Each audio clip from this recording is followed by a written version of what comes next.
Gereja Protestan Maluku mengambil peran aktif mendukung ketahanan pangan nasional melalui pembentukan sentra pangan lokal berbasis komoditas unggulan di Kabupaten Seram bagian Barat.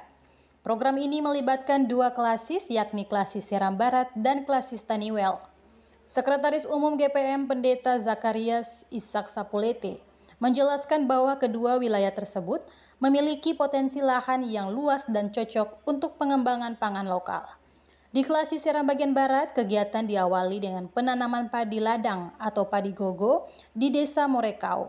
Setelah sebelumnya direncanakan menanam jahe namun terkendala bibit.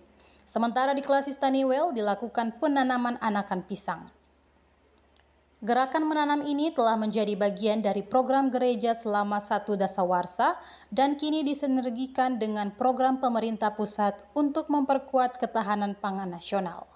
Dan itu sudah kami lakukan 1 dasawarsa terakhir ini.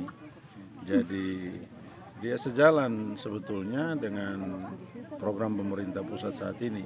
Dan GPM bukan baru melakukan, tapi sudah melakukan di 1 dasawarsa terakhir ini.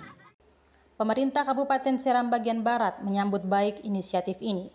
Sekretaris Daerah Leverne Alvin Tuasun menyampaikan apresiasi atas langkah Gereja Protestan Maluku yang dianggap mampu membangun kolaborasi positif antara gereja, masyarakat, dan pemerintah dalam memajukan sektor pangan berbasis potensi lokal.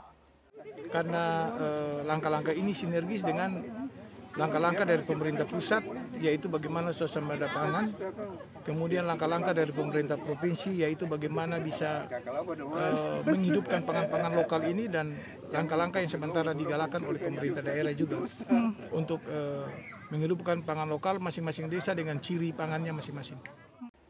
Dari Desa Morekau, Kecamatan Seram Barat, Kabupaten Seram bagian Barat, kontributor TVRI Joshua Kaya melaporkan.